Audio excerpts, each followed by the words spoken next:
ఆ తల్లికి వందనం అన్నారు, అది పక్కన పెట్టారు. ఎంతమంది పిల్లలు ఉంటే అంతమంది చదివించేస్తాం, నలుగురు ఉంటే నలుగురికి 15,000, ఐదుగురు ఉంటే ఐదుగురు 15,000, మీకు ఎంతమంది ఓపుకుంటే అంతమందిని కానండి, ఇలాంటి మాటలని చెప్పారు. ఎన్నెన్నో పథకాలు పెట్టేశారు, ఉచిత బస్సు సర్వీస్ అన్నారు ఆడవాళ్ళు. కూటమి ప్రభుత్వం వచ్చి 6 నెలలు అవుతుంది. ఎలా ఉంది సార్? బాగాలేదండి. ఏంటి ఎందుకు బాలేదు? నిత్యావసర వస్తువులు ధరలు పెరిగిపోయాయి, ముఖ్యంగా ఆయిల్ రేట్ పెరిగిపోయింది. మాదేదో చిన్న వ్యాపారం, 106 రూపాయలు ఉండి నూనె ప్యాకెట్ 130 రూపాయలు అమ్ముతున్నారు. రేట్లు పెరిగిపోయి కదండి. కూటమి ప్రభుత్వం వచ్చిన తర్వాత రేట్లు తగ్గిస్తాం, మేము వచ్చిన తర్వాత ధరలు నియంత్రించాలి. ప్రజలకు కావాల్సింది ఏంటి? ధరలు నియంత్రించాలి. ఉల్లిపాయల రేట్లు పెరిగిపోయి 70 రూపాయలు 80 రూపాయలు అమ్ముతున్నారు. ఎవరు ఇష్టం వచ్చినా అమ్ముతున్నారు, దాన్ని ఎవరో కూడా అడుగుతలేదు. అలాగే అన్నీ పెరిగిపోయి, దానివల్ల ఏంటంటే మా అలాంటి వాళ్ళు ఇబ్బంది పడిపోతున్నాం, సామాన్యులు చిన్న చిన్న వ్యాపారస్తులు ఇబ్బంది పడిపోతున్నాం. దాన్ని గురించి పట్టించుకోకుండా వాళ్ళ మీద వీళ్ళ మీద వాళ్ళు కీచులాడుకోవడం, వాళ్ళు ఇలా చేశారని వీళ్ళు అలా చేశారని ఏదో దెబ్బలాడుకోవడం తప్పించి ప్రజలను పట్టించుకున్న పాపని ఏం పోవట్లేదు. కూటమి ప్రభుత్వం వచ్చిన తర్వాత సూపర్ 6 ఇస్తాం, తల్లికి వందనం అన్నారు, అది పక్కన పెట్టారు. తర్వాత అది రైతు భరోసా ఆగిపోయింది. మాకు రైతు భరోసా వచ్చింది, రైతు భరోసా ఆగిపోయింది. తర్వాత సిలిండర్లు ఇస్తున్నారు, దాని గురించి కాదు. ఇంటికి ఆడపిల్లకి 1800 ఇస్తామన్నారు, అది లేదు. ఎంతమంది పిల్లలు ఉంటే అంతమంది చదివించేస్తాం, నలుగురు ఉంటే నలుగురికి 15,000, ఐదుగురు ఉంటే ఐదుగురు 15,000, మీకు ఎంతమంది ఓపుకుంటే అంతమందిని కానండి, ఇలాంటి మాటలని చెప్పారు. ఎన్నెన్నో పథకాలు పెట్టేశారు, ఉచిత బస్సు సర్వీస్ అన్నారు ఆడవాళ్ళు, అది లేదు. ఏమీ లేవండి, ఏదో హామీలు ఏదో చెప్పేశారు. ఎలక్షన్లో ఏదో హామీలు చెప్పేశారు, నోటుకొచ్చినాయి, ఏది అమలు చేసి ఇదేం కనిపించడం లేదు. ఏమీ లేవండి. వాళ్ళ మీద పడి వాళ్ళు ఇలా చేశారు, ఆ గత ప్రభుత్వం చేసిన తప్పులు చూపించినారు తప్పించి ఇప్పుడు జరిగేది ప్రజల కోసం ఏం చేయాలనే దాని గురించి ఎవరు ఆలోచించరు. సార్ కూటమి ప్రభుత్వం వచ్చి 6 నెలలు అవుతుంది, ఎలా ఉంది?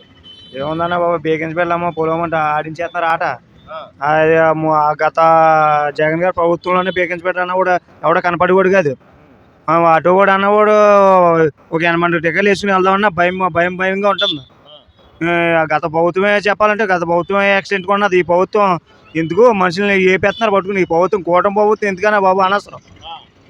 గత ప్రభుత్వం వైసీపీ ప్రభుత్వం అయితేనే కరెక్ట్గా ఉండేది. జగన్ గారు వాళ్ళ బతికంత వ్యవస్థ అంతా అలాంటిది అన్నది చక్కగా 10,000 వేసేవాడు. ఇతను కూటమి ప్రభుత్వం ఏర్పడేవి 10,000 కాదు కదా, 5,000 కూడా దిక్కు దిగడం లేదు అటువాడికి.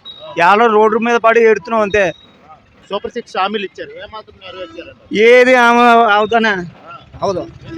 ఎందుకు అవుదంటే అతను అంత మాయ పని దొంగ అబద్ధాలు ఆడి అంత దౌర్జన్యంగా చేశాడు. కూటమి ప్రభుత్వం ఏర్పడవి ఏం చేస్తాడన్నా?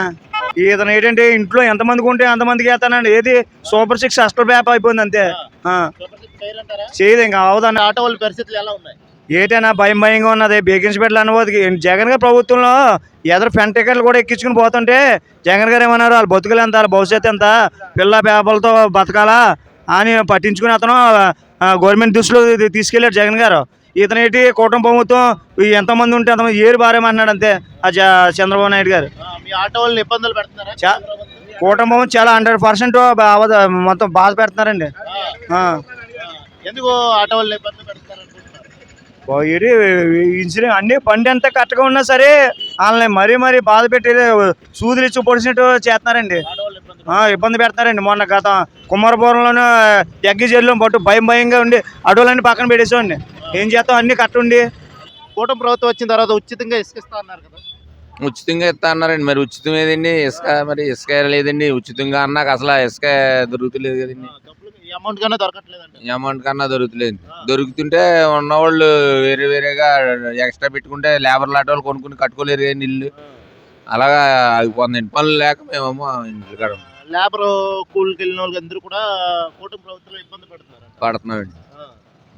ఎందుచేత ఇబ్బంది పడుతున్నారంటారు? పనులు లేకండి. కూటమి ప్రభుత్వం వచ్చి 6 నెలలు అయిపోతుంది కదా, ఇసుక అందుబాటులో తీసుకురాలేదంటున్నారు. ఏమోండి మరి అదే తెలియలేదండి. పెద్దోళ్ళు తెలుస్తుందండి. మనకి ఇసుక వస్తుందంటే మాకు పనులు ఆడతాయండి. లేకపోతే కూటమి ప్రభుత్వం వచ్చిన తర్వాత ఎలా ఉంది సార్? చాలా బాగుందండి. లేబర్ గడ చాలా బాగా పడుతున్నారండి. ఎందువల్ల అంటారు? ఇసుక వల్ల అండి. ఎక్కడ దొరుకుతుందండి? అడుక్కుంది ఇక్కడ. లేబర్ ఏం చేస్తారండి? ఇసుక లేదంటారా? ఏదండి, లేబర్ లాంటి ఇల్లు కట్టుకోలేకపోతున్నాం ఇక్కడ. ఉచితంగా ఇసుక ఇస్తా అన్నారు కదా కూటమి ప్రభుత్వం వచ్చిన తర్వాత? ఎవరిస్తారండి? ఇచ్చింది ఏదండి, ఎక్కడ ఇచ్చారండి? ఈ ఆటోలు కూడా ఎక్కడికక్కడే బ్రేకింగ్ స్పీడ్లు కాసేసి కేసులు రాసేస్తున్నారండి. పొలవమనా నిజమండి, ఎక్కడికక్కడే కాసేస్తున్నారు. పేదవాళ్ళు ఎందుకు ఇబ్బంది పడుతున్నారండి? ఇంకా ఇలాగండి ఇప్పుడు ఏదో పట్టుకూడు కోసం ఒక 50,000 ఉన్నాయంటే ఆటో కొనుక్కుని బతుకుదాం అనుకుంటున్నారు. అలా వెళ్తే 10,000 రాస్తున్నాడు, కేసులు రాస్తున్నాడు. ఇప్పుడు ఆ ఆటో తోలుతాడా ఈ 10,000 అప్పు చేసి కడతాడండి. కూటమి ప్రభుత్వంలో లేబర్ ఇబ్బంది పెడుతున్నారు అంటారు. మెయిన్ లేబర్ ఇబ్బంది పడుతున్నారండి.